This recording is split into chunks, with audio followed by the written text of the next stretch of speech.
Les relations qu'entretiennent la Chine et le Bénin depuis plus de 50 ans se concrétisent grâce à l'érection de plusieurs infrastructures, dont notamment l'échangeur de Godomé. La longueur de la voie principale de cet ouvrage en forme d'escargot est de 940 mètres et celles des voies d'accès annexes sont estimées à 2634 mètres. Clément Larami, septuagénaire, est l'un des témoins oculaires de la construction de l'ouvrage.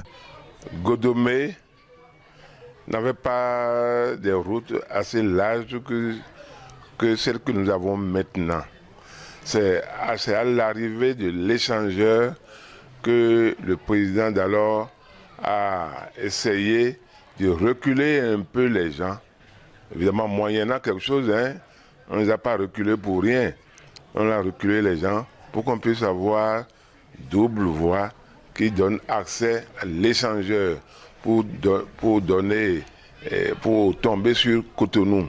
Parce que c'est Godomé d'abord et Cotonou après.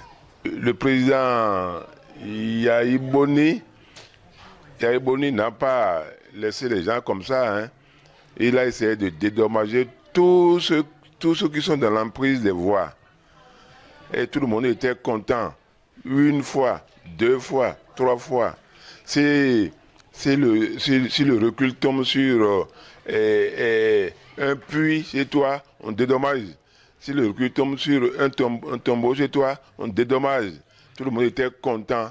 C'est pour cela que l'échangeur a pu trouver cette grande place-là pour donner ce Cotonou. Epiphane Rousoudjou est dignitaire traditionnel à Godomé. Natif de la localité, il dit avoir vécu de bout en bout cette période.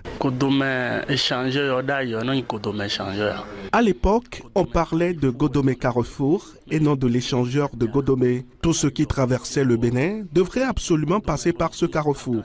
Quand j'étais plus jeune, les vendeurs de divers articles trouvaient refuge à ce carrefour qui s'animait de jour comme de nuit. L'espace était marécageux. Ceux qui ont construit dans la zone ont beaucoup investi. Il y avait aussi un petit lac qui séparait Cotonou de Godomé. On n'y avait accès que par pirogue à l'époque. Mais les têtes couronnées ont été sollicitées et ont consulté afin de faciliter la construction.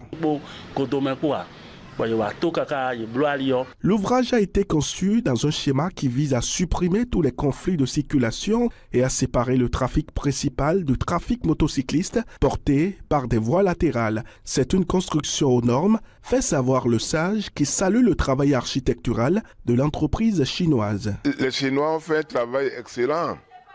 On va les féliciter. On peut demander à ce qu'ils nous assistent toujours. Parce que c'est des gens, je sais, qui coûtent un peu moins cher et qui font du bon travail en un temps record. Donc, si notre président peut avoir la chance d'aller les voir encore, on aura encore de bonnes choses dans le pays. Ils sont maintenant incontournables. Si nous avons la chance de les avoir encore, ce serait très bon. Parce que c'est des gens qui travaillent, ils font un travail compétent, bien fait. Et tout le monde apprécie.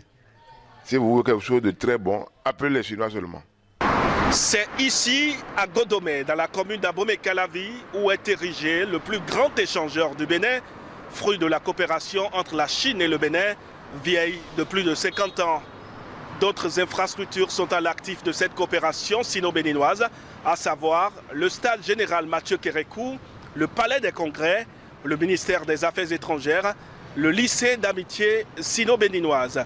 Spéro Aoussinon, Abomey-Calavi, pour CGTN français.